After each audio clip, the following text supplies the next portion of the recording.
यह किताब ट्विटर को बनाने वाले 4 लोगों की कहानी को समझाती है। यह धोखे, शोहरत और अरबों डॉलर से जुड़ी एक कहानी है जिसमें उस ड्रामा और उन फैसलों को समझाया गया जो ट्विटर के मौजूदा स्वरूप के लिए जिम्मेदार है।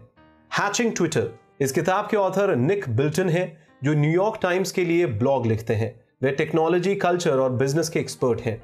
Hatching Twitter, discover the true drama behind the creation of Twitter. Twitter के क्रिएशन के पीछे के ड्रामा को डिस्कवर करते हैं दोस्तों। क्या यह शेक्सपियर का कोई ड्रामा है? नहीं दोस्तों, यह ट्विटर की स्टोरी है। ट्विटर उन टेक्नोलॉजीज में से एक है जिसका हमारी डेली लाइफ पर सबसे ज्यादा इम्पैक्ट पड़ा है। यह जबरदस्त तरीके से न्यूज को शेयर करता है और लोगों को सेलिब्रिटीज, पॉलिटिशियंस और वर्ल्ड लीडिंग थिंकर्स के साथ क्लोज कनेक्शन बनाने को अलाउ करता है। यहां उन सभी इंपॉर्टेंट सेल्फीज को मेंशन करने की जरूरत नहीं है, लेकिन इसकी एग्जैक्ट स्टोरी बहुत कम ही लोग जानते हैं दोस्तों कि पूरी दुनिया में हंड्रेड्स ऑफ मिलियंस यूजर्स के द्वारा यूज की जाने वाली ट्विटर एक मल्टी बिलियन डॉलर कंपनी कैसे बन गई। काफी टाइम से सुपरस्टार के ईगो से लेस एक टेकी जैक डॉर्सी दुनिया के सामने दावा ठोक रहे थे कि वह ट्विटर के ट्रू फाउंडर थे। सॉरी जैक, इस बुक ने भांडा फोड़ दिया है आपका। इस समरी में आपको ट्विटर के फाउंडर के बीच के रिलेशनशिप की रियल स्टोरी का पता चलेगा और हाँ, जैक की मीडिया फ्यूल्ड फैंटेसी का नहीं।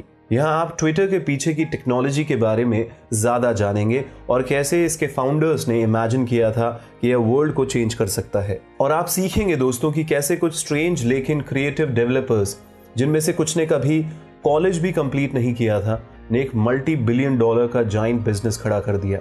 ट्विटर पे आने से पहले इवान विलियम्स ने ब्लॉगर साइट को ब्लॉगिंग का क्रेज स्टार्ट करने में हेल्प की। हाँ दोस्तों, ट्विटर पर आने से पहले इवान विलियम्स ने ब्लॉगर साइट ब्लॉगिंग का क्रेज स्टार्ट करने में हेल्प की। आइए इस पॉइंट को डिटेल में कुछ एग्जाम्पल के साथ समझते हैं। हम में से कई लोग ट्विटर का यूज अपनी लाइफ, थॉट्स और ओपिनियंस को शेयर करने के लिए करते हैं, लेकिन क्या आपने कभी खुद से पूछा है कि यह सब कैसे स्टार्ट हुआ? यह सुनकर आपको झटका लग सकता है दोस्तों, लेकिन ट्विटर का ओरिजिन नेब्रास्का के college drop out Ivan Williams से स्टार्ट हुआ। ईव, जैसे कि विलियम्स को इस निकनेम से जाना जाता था, ने बहुत ही कम एज से एक स्ट्रॉन्ग एंटरप्रेन्योर की इंस्टिंक्ट दिखाई दोस्तों। वे पहले से ही अपनी टीन एज में बिजनेस आइडियाज को ट्राई कर रहे थे और हाई स्कूल के दौरान वह एक VHS टेप सेल करने के लिए डोर टू डोर जाते थे, लोगों को यह बताने के लिए कि इंटरनेट क्या था। बाद में वो इस एंटरप्रेन्योर स्पिरिट को कैलिफोर्निया ले गए और बे एरिया में इस स्टार्टअप को संवारा। कोड बनाने का तरीका सीखने के बाद उन्होंने और उनके कुछ फ्रेंड्स ने पिरा नाम से एक बिजनेस स्टार्ट किया। एक साइड प्रोजेक्ट के रूप में ईव ने पिरा एम्प्लॉयज को अपने वर्क फ्लोस को ट्रैक करने में हेल्प करने के लिए एक जर्नल जैसी वेबसाइट को बिल्ड किया। एम्प्लॉयज ने इसका इतना यूज किया कि फिर 1999 में उन्होंने इसे ब्लॉगर नाम से एक पब्लिक सर्विस के रूप में लॉन्च किया। ब्लॉगर के पीछे का आइडिया जनरल लोगों को इस बात की सुविधा देने का था कि जिनके पास कंप्यूटर प्रोग्रामिंग नॉलेज की कमी थी, वह भी इजीली अपनी इंटरनेट जर्नल या फिर डायरी क्रिएट कर सकते हैं। ब्लॉगर को पब्लिक के लिए रिलीज करके ईव ने एक ब्लॉग के आइडिया को इन्वेंट करने में हेल्प करी। लेकिन हालांकि ब्लॉगर इंटरनेट यूजर्स के बीच क्विकली पॉपुलर हो गया, लेकिन ईव के बिजनेस बिल्स और पेपर वर्क के खर्चे को मेंटेन करने में स्ट्रगल के चलते दूसरे पीरा एम्प्लॉयज ने फ्रस्ट्रेशन में इसे छोड़ दिया। वह बिजनेस चलाने के लिए अकेला रह गया था, जिसे वह अपने लिविंग रूम से चलाता था। लेकिन ब्लॉगर ने पॉपुलैरिटी में धूम मचा रखी थी क्योंकि लोग अपने खुद के पॉइंट ऑफ व्यू, ओपिनियंस और एक्सपीरियंसेस को एक्सप्रेस करने की अपॉर्चुनिटी पसंद कर रहे थे। 2002 तक ब्लॉगर की कंटिन्यूअल ग्रोथ ने ईव को कुछ प्रोग्रामर्स को वर्क पर रखने और अपने ऑफिस स्पेस को इंप्रूव करने को अलाउ किया और साइट बढ़ती चली गई दोस्तों, जब तक 2003 में गूगल ने ब्लॉगर को मिलियंस ऑफ डॉलर्स में खरीद नहीं लिया। तो यह मनी बाद में ट्विटर की खोज के लिए इंपॉर्टेंट साबित हुई। ब्लॉगर को गूगल को सेल करने के बाद इवान विलियम्स ऑडियो नाम से एक ऑडियो ब्लॉग प्लेटफॉर्म पर वर्क करने के लिए एक नेबर के साथ जुड़ गए। हाँ दोस्तों, ब्लॉगर को गूगल को सेल करने के बाद इवान विलियम्स ऑडियो नाम के एक ऑडियो ब्लॉग प्लेटफॉर्म पर वर्क करने के लिए एक नेबर के साथ जुड़ गए।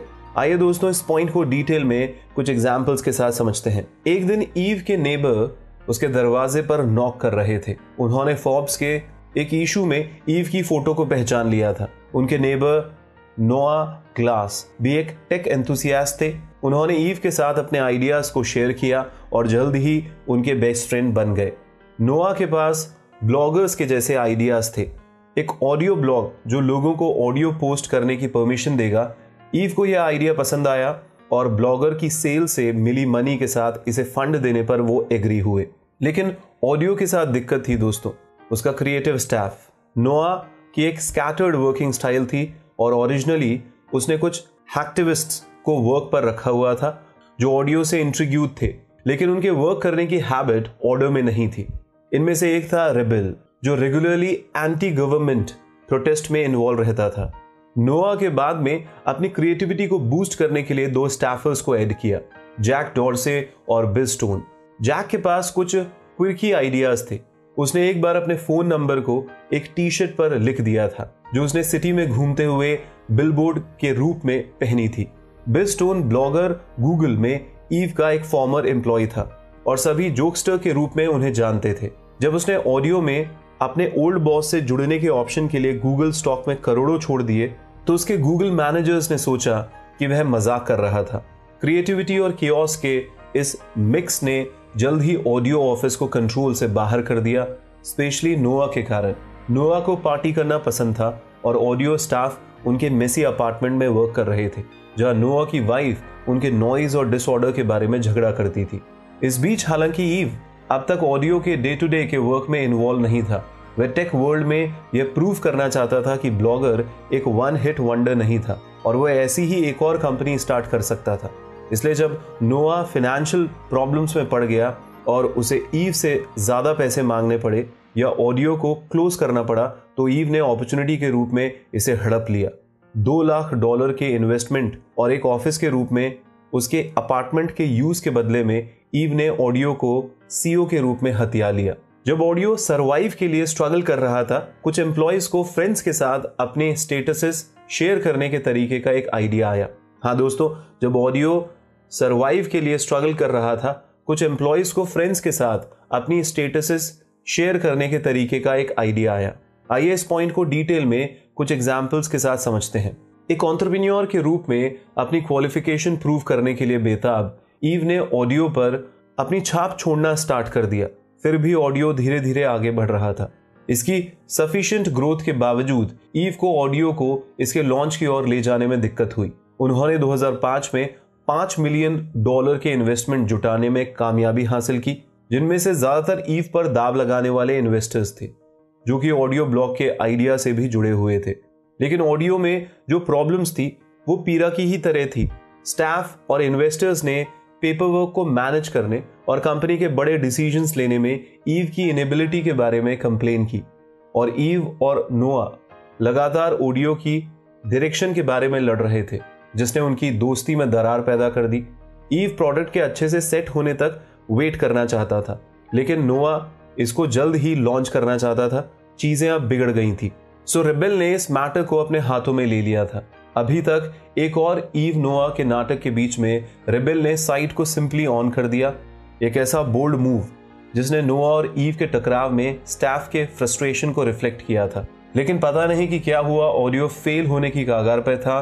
2006 में एप्पल ने अनाउंस किया कि उसके लेटेस्ट आईपॉड में पॉडकास्टिंग का फीचर होगा। ऑडियो के एम्प्लॉइज जानते थे कि वे एप्पल से कॉम्पीट नहीं कर सकते थे और उन्होंने ऑडियो को बेचने के लिए एक नए आइडिया की खोज स्टार्ट कर दी। एप्पल की अनाउंसमेंट के बाद नोआ के साथ एक कॉन्वर्सेशन में जैक अपना स्टेटस आइडिया लाया। यह एक लाइव जर्नल एक दूसरी सोशल नेटवर्किंग साइट के फीचर से आया था, जिसने यूजर्स को उनके ब्लॉग पर एक शॉर्ट स्टेटस मैसेज पोस्ट करने को अलाउ किया, जो कि वे इस टाइम क्या कर रहे थे यह बताता था। नोआ ने इमीडिएटली रफ्तार पकड़ ली। यह आइडिया सिर्फ लोगों को अपडेट करने के बारे में नहीं था कि क्या किया जा रहा था, लेकिन लोगों को जोड़ना भी था इसके थ्रू। एक कंप्यूटर के साथ ज्यादा से ज्यादा टाइम बिताने वाली जनरेशन के लिए यह लोगों को एक साथ ला सकता था और लोनलीनेस को क्योर कर सकता था। लेकिन क्योंकि ईव ने अब नोआ की लीडरशिप पर डाउट किया, तो उसने बिज और जैक को कहा कि वह उसे इन्वॉल्व किए बिना टेक्स्ट मैसेज स्टेटस के अपडेट के आइडिया पर वर्क करे। नोआ ग्लास ने ट्विटर में स्टेटस के आइडिया को बदलने में इंपॉर्टेंट रोल निभाया, लेकिन इसके डिसऑर्डरली बिहेवियर ने उसकी जॉब को नुकसान पहुंचाया। हाँ दोस्तों, नोआ ग्लास ने ट्विटर में स्टेटस के आइडिया को बदलने में इंपॉर्टेंट रोल निभाया, लेकिन उसके डिसऑर्डरली बिहेवियर ने उसकी जॉब को नुकसान पहुंचाया। आइए दोस्तों, इस पॉइंट को डिटेल में कुछ एग्जाम्पल्स के साथ समझते हैं। उसे लूप से बाहर निकालने के अटेम्प्ट्स के बावजूद कुछ भी नोआ को बाहर नहीं कर पाया। इस पीरियड के दौरान उनकी मैरिज स्ट्रगल कर रही थी और वह नए स्टेटस आइडिया के साथ अपने और दूसरे के लोनलीनेस को क्योर करने की पॉसिबिलिटीज से जुनूनी हो गए थे। नोआ ने खुद को पूरी तरीके से इस प्रोजेक्ट को डेवलप करने में लगा दिया। सच यह था कि ईव ऑडियो और स्टेटस आइडिया दोनों का डेवलपमेंट चल रहा था। इस बात ने उसे फ्रस्ट्रेटेड किया। वह इस आइडिया को कंट्रीब्यूट करना चाहता था क्योंकि यह उसके लिए उसे पर्सनली मीनिंगफुल लगा। नोआ को सही नाम खोज करने का जुनून सवार हो गया। एक टाइम तो वह घंटों घंटों तक डिक्शनरी को छान मारता। फाइनली नोआ को स्टेटस कॉन्सेप्ट के लिए सही वर्ड मिला, ट्विटर। कुछ बर्ड्स के द्वारा निकाली गई हल्की चहकती आवाज। जैसे जैसे आइडिया डेवलप हुआ, ट्विटर की कॉन्सेप्चुअल फाउंडेशन एक साथ आने लगी। जैक ने ओरिजिनली इसे सोचा था कि यह एक सिंपल क्लीन एप्लीकेशन होना चाहिए जो सिर्फ एक टाइम में एक अपडेट दिखाता हो। हालांकि जल्दी ईव और बिज दोनों ने रियलाइज किया कि यह किसी से और दूसरे यूजर्स के थ्रू किए गए अपडेट की एक स्ट्रीम के रूप में ज्यादा इफेक्टिव होगा। नोआ ने हर एक ट्वीट के लिए टाइम स्टैम्प्स का आइडिया लगाया और दूसरों को कन्विंस किया कि उनका नाम ट्विटर सबसे बेस्ट था। लास्ट में ये रेडी हो गया। फर्स्ट वीक जैक ने 21 मार्च 2006 को ट्वीट किया था कि बस अपने ट्विटर को सेट कर रहा हूं। लेकिन नोआ के एक्साइटमेंट ने एक से ज्यादा बार गड़बड़ कर दी। उन्होंने इसके ऑफिशियली लॉन्च होने से पहले एक स्टार्टअप इनसाइडर पार्टी में ट्विटर के बारे में पब्लिक मेंबर्स को नशे में बता दिया। यह आखिरी बार था जब औरों को भी पता चला, जैसे कि ईव ने पहले ही कहा था कि नोआ एक गैर जिम्मेदार पर्सन था। और आखिरकार जुलाई 2006 में नोआ को उस कंपनी से निकाल दिया गया जिसे उसने खुद ने स्टार्ट किया था। ट्विटर की सक्सेस के बावजूद इसके फाउंडर्स में कॉन्स्टेंटली इस बात पर झगड़े होते रहते थे कि किसको लीड करना चाहिए और किस डायरेक्शन में। हाँ दोस्तों, ट्विटर की सक्सेस के बावजूद इसके फाउंडर्स में कॉन्स्टेंटली इस बात पर झगड़े होते रहे कि किसको लीड करना चाहिए और किस डायरेक्शन में। आइए इस पॉइंट को डिटेल में समझते हैं। अगस्त 2006 में ट्विटर ऑफिस ने एक दूसरे को ट्वीट करके सैन फ्रांसिस्को में अर्थक्वेक पर रिएक्शन दिया। न्यूज शेयर करने के लिए ट्विटर का यह यूज जल्द ही एक प्रॉमिसिंग आइडिया बन गया, लेकिन इसकी ताकत अभी तक यूनिवर्सली रिकॉग्नाइज नहीं हुई थी। ट्विटर को सैन फ्रांसिस्को में एक लव पैरेड रेव पार्टी में ऑफिशियली लॉन्च किया गया। अनफॉर्चुनेटली इस आइडिया ने पार्टी गोअर्स का अटेंशन कैप्चर नहीं किया और उस नाइट ट्विटर ने 100 से कम यूजर्स ही पाए। मार्च 2007 में SXSW टेक फेस्टिवल में ट्विटर के बेस्ट स्टार्टअप अवार्ड जीतने के बाद ही यह आइडिया लोगों की नजरों में आया। ड्यूरिंग फेस्टिवल ट्विटर ने ऐसे स्क्रीन सेट किए जो लाइव ट्वीट्स दिखाते थे। वहां मौजूदा लोगों ने फेस्टिवल इवेंट्स के बारे में इंफॉर्मेशन शेयर करने के लिए या दूसरों को इसके बारे में बताने के लिए ट्विटर का यूज करना स्टार्ट कर दिया कि उन्हें फ्री बियर कहाँ मिल सकती है। फेस्टिवल के दौरान ट्विटर इतना पॉपुलर हो गया कि कुछ लोगों ने फ्लॉकिंग वर्ड को कॉइन किया। सस्ते ड्रिंक्स की ऑफर के बाद ट्विटर यूजर्स के थ्रू बार ने बियर की बाड़ को ऑनलाइन ट्वीट किया गया। इस रियल वर्ल्ड इंपैक्ट ने ज्यादा पब्लिसिटी हासिल की और ज्यादा यूजर्स को भी जोड़ा। और ये जैक ही था जो इस आइडिया के डेवलपमेंट को लीड कर रहा था, जिसमें 140 कैरेक्टर ट्वीट की लिमिट और यूजर नेम के एडिशन जैसे इनोवेशन किए गए। इस बीच ईव का अटेंशन एक दूसरे प्रोजेक्ट पर तेजी से मोड़ दिया गया, ऑब्वियसली उनके बिजनेस इंक्यूबेटर कॉर्पोरेशन द्वारा। तो जैक और ईव का रिलेशनशिप बिगड़ता रहा क्योंकि वह ट्विटर के डायरेक्शन और लीडरशिप पर डिसएग्रीड थे। इवेंचुअली कंपनी की ओनरशिप और स्ट्रक्चर को फॉर्मलाइज्ड किया गया था। ईव ने पर्सनली ट्विटर को फाइनेंस्ड किया था और 70% हिस्सा रखा था। जैक सीईओ होगा और 20% लेगा। को फाउंडर बिज स्टोन और स्टाफ बाकी का हिस्सा शेयर करेंगे। हार्ड कैश में इसका क्या मीनिंग था, उसे इस तरीके से समझे। दिसंबर 2013 में 1% ट्विटर की कॉस्ट $320 मिलियन थी दोस्तों। ट्विटर को आगे बढ़ते हुए पैसा जुटाने की जरूरत थी क्योंकि इसने पावर स्ट्रगल क्रिएट कर लिया था। हाँ दोस्तों, ट्विटर को आगे बढ़ते हुए पैसा जुटाने की जरूरत थी क्योंकि इसने पावर स्ट्रगल क्रिएट कर लिया था। आइए इस पॉइंट को डिटेल में समझते हैं। 2007 में याहू ने ट्विटर को $12 मिलियन का ऑफर दिया। ट्विटर फाउंडर ने $100 मिलियन एक्सपेक्ट किया था और याहू का ऑफर ठुकरा दिया। यह ऑफर इस बात का प्रूफ था कि आइडिया चल रहा था, लेकिन फिर भी और काम करना बाकी था। जैसे जैसे ट्विटर ने सीरियसली बढ़ना स्टार्ट किया, वह स्केलिंग इश्यूज में आ गए। याहू के ऑफर के टाइम के आसपास ट्विटर के पास 2,50,000 यूजर्स थे। टेक्नोरेटी, टेक एंथुसियास्ट जैसे कि 2007 में SXSW फेस्टिवल में मौजूद लोगों ने साइट को पसंद किया और जिनके बीच इसका यूज तेजी से फैल गया था। लेकिन फिर एश्टन कचर, सीनेटर जॉन एडवर्ड्स और न्यूयॉर्क टाइम जैसी सेलिब्रिटीज, पॉलिटिशियन और न्यूज साइट्स ने साइन अप करना शुरू कर दिया और उन्होंने ट्विटर पर अपने फैंस, कॉन्स्टिट्यूएंट्स और रीडर्स की एक बाढ़ सी ला दी। फिर भी यह साइट अभी भी ऑडियो में स्टार्टिंग 2 वीक के एक्सपेरिमेंट के दौरान बिल्ड आर्किटेक्चर पर डिपेंडेंट थी और अब हर टाइम यह क्रैश हो रही थी। अमेजिंगली क्रैशेस को मीडिया रिपोर्ट्स ने बताया कि ट्विटर पर कैसे यूजर्स की बाढ़ आ चुकी थी, जिसने ट्विटर को पॉपुलर बना दिया था, जिसके कारण और भी ज्यादा यूजर्स वहां पर आ रहे थे। इस सक्सेस के रिजल्ट्स में कुछ ह्यूज इन्वेस्टमेंट्स हुए। 2008 में ट्विटर ने $18 मिलियन जुटाए, जिसमें अमेजॉन के सीईओ जेफ बेजोस के $4 मिलियन का इन्वेस्टमेंट भी इंक्लूड था। लेकिन ईव और नए इन्वेस्टर्स जैक की लीडरशिप से अनहैप्पी थे। सीईओ के रूप में जैक को स्टाफ ने लाइक किया था, लेकिन वह लीडिंग या डिसीजन लेने में स्ट्रगल कर रहा था। इन्वेस्टमेंट के बावजूद वह कंपनी के बिल्स को मैनेज करने के लिए स्ट्रगल भी करता रहा और उसी टाइम ट्विटर के सीईओ होने के साथ ही जैक फैशन डिजाइन क्लासेस भी ले रहा था। ईव और इन्वेस्टर्स इम्पेशेंट हो गए थे और ईव ने डिमांड की कि जैक डिसाइड करे कि वह एक सीईओ होना चाहते हैं या फिर एक ड्रेस मेकर। सॉल्यूशन नहीं निकालने के कारण ट्विटर ने 2008 में जैक को निकाल दिया और ईव ने सीईओ के रूप में पोजीशन संभाली, जिसके कॉन्सुलेशन के रूप में जैक को बोर्ड में एक साइलेंट चेयरमैन बनाया गया था। एक ऐसा स्टेप था जो बाद में ईव के लिए घातक साबित हुआ। अपनी जबरदस्त सक्सेस के बावजूद Twitter constantly board room dispute से जूझता रहा। हाँ दोस्तों, अपनी जबरदस्त सक्सेस के बावजूद Twitter constantly board room dispute से जूझता रहा। आइए इस पॉइंट को डिटेल में समझते हैं। जैक ने फील किया कि वह ट्विटर के इन्वेंशन के लिए रिस्पॉन्सिबल थे और बेदखल किए जाने पर गुस्सा थे। उन्होंने हर किसी को भी बताना स्टार्ट कर दिया जिसने भी पूछा कि वह ट्विटर के फाउंडर थे और वह अभी भी एक इंपॉर्टेंट रोल प्ले करते थे। एग्जाम्पल के लिए जैक इंटरनल ट्विटर डिसीजंस के बारे में जर्नलिस्ट के उन सवालों का जवाब दे सकते थे जिनके बारे में उन्हें अब तक कुछ भी नहीं पता था। ई के एक्शंस ने जैक के झूठ का सपोर्ट करने में हेल्प करी। हालांकि उनकी अब ट्विटर के अंदर कोई पावर नहीं रह गई थी। जैक को अपने ट्विटर ईमेल एड्रेस और बोर्ड में अपनी नॉन वोटिंग सीट रखने की परमिशन दी गई थी। इससे मीडिया के कुछ लोगों को लगा था कि उन्होंने ईव की सीईओ की प्लेसेस को रिप्लेस कर दिया था और उन्हें निकाला नहीं गया था। लेकिन अपने अनअप्रूव्ड मीडिया ब्लिट्स के बारे में उनका सामना करने के बजाय ईव ने 2009 में जैक को टेक इंडस्ट्री के क्रंचीज अवार्ड जैसे मीडिया इवेंट्स में इन्वॉल्व किया।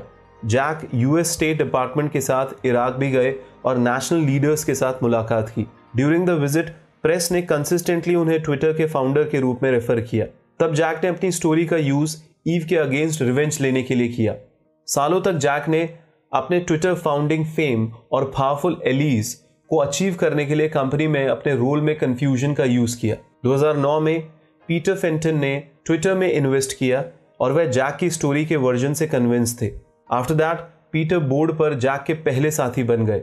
2010 में इंजीनियरिंग के वीपी माइक एबॉट जैक की ईव की लीडरशिप के बारे में कंप्लेन करने गए थे, यह जानते हुए कि जैक अब कंपनी में इन्वॉल्व नहीं था।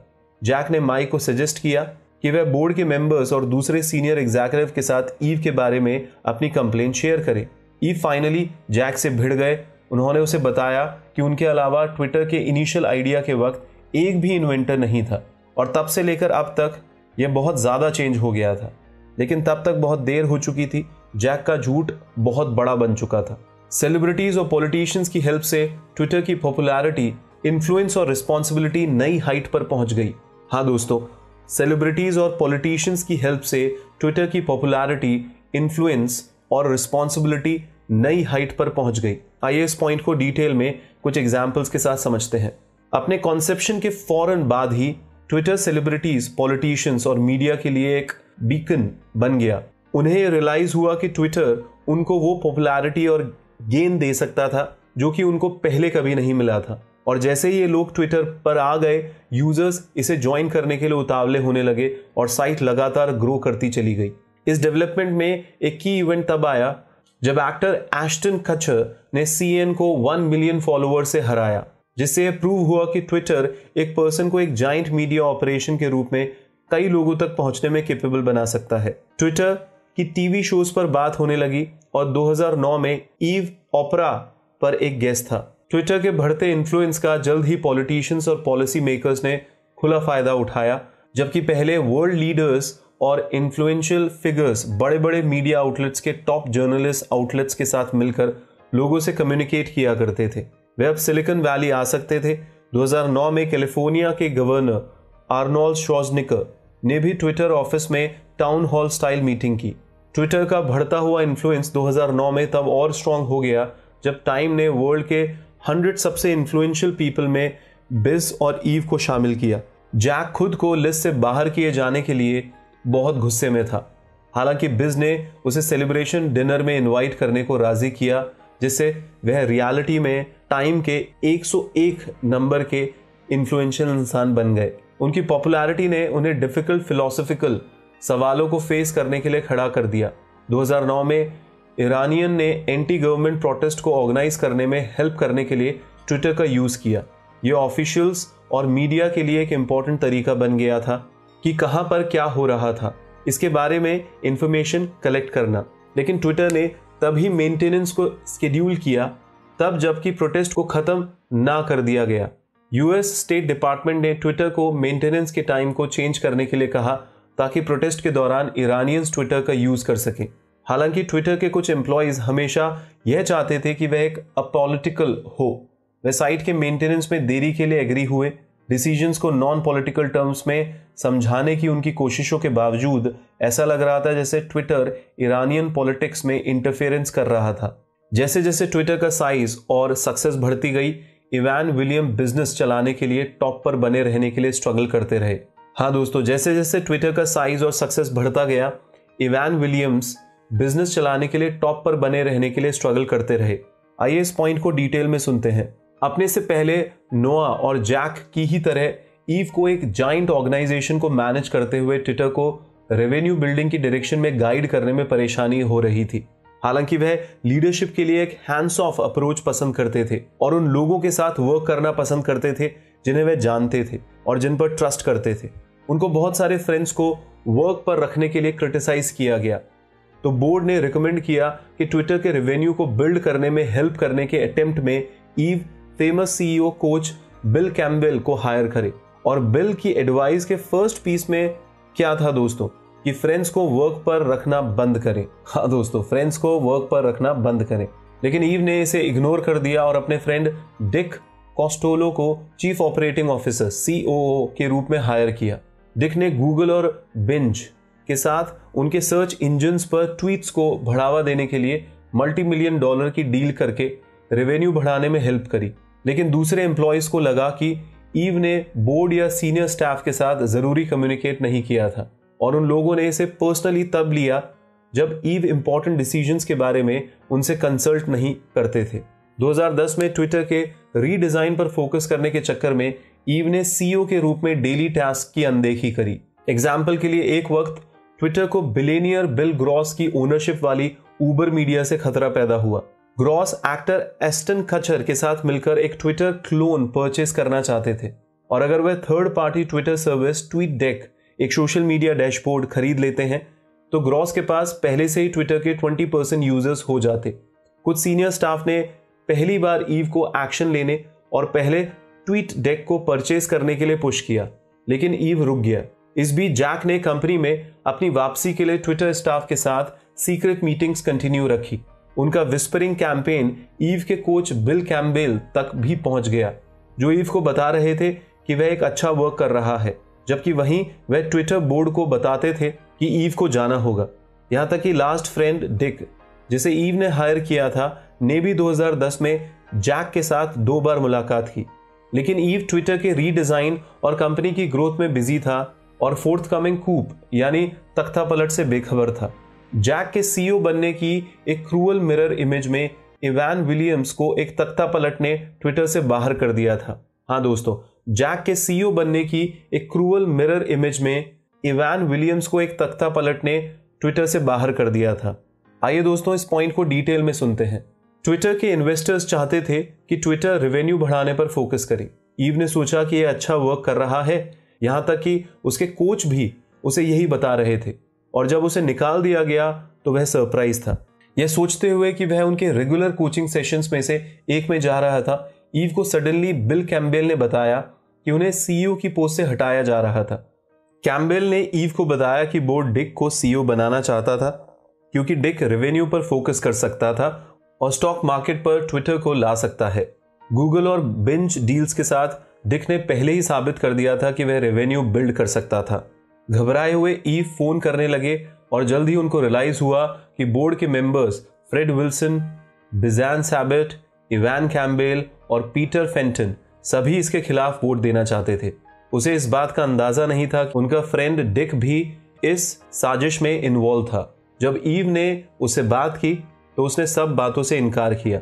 ईव और बिज ने वोटिंग को लेट करने की कोशिश की, लेकिन बोर्ड ने ईव को कंपनी से बाहर करने के लिए एक ऑफिशियल मीटिंग ऑर्गेनाइज की। 7 बोर्ड सीट्स में से फ्रेड, बिजान और फेंटन ने ईव के अगेंस्ट वोट किया। ईव, जैसन गोल्डमैन और डिक ने इसके अगेंस्ट वोट किया, जब ईव को पता नहीं था कि जैक भी इसमें शामिल था। लेकिन साल भर पहले ही जैक को साइलेंट चेयरमैन बनाने का डिसीजन ईव का ही था। जैक ने बोर्ड के रूप में अपना फाइनल क्रूशल वोट दिया, जिसने ईव को बाहर कर दिया।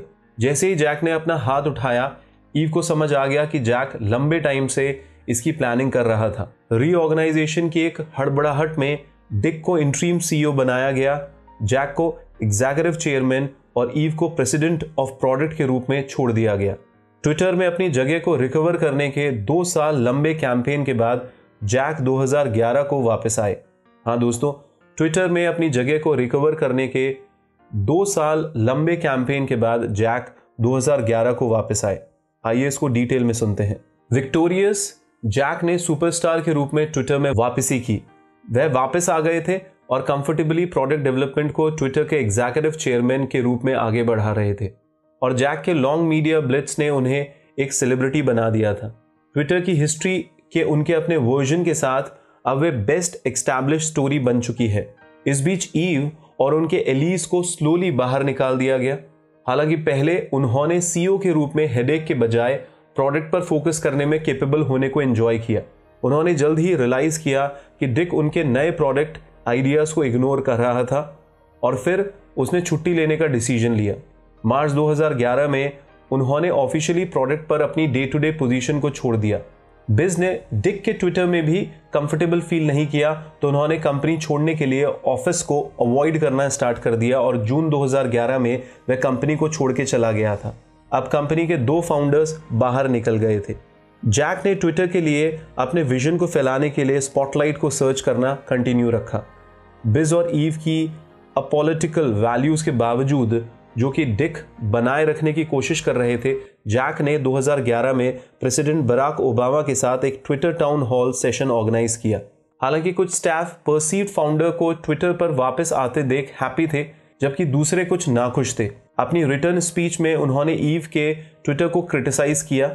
भले ही ईव के साथ वर्क करने वाले कई लोग अभी भी वहां थे।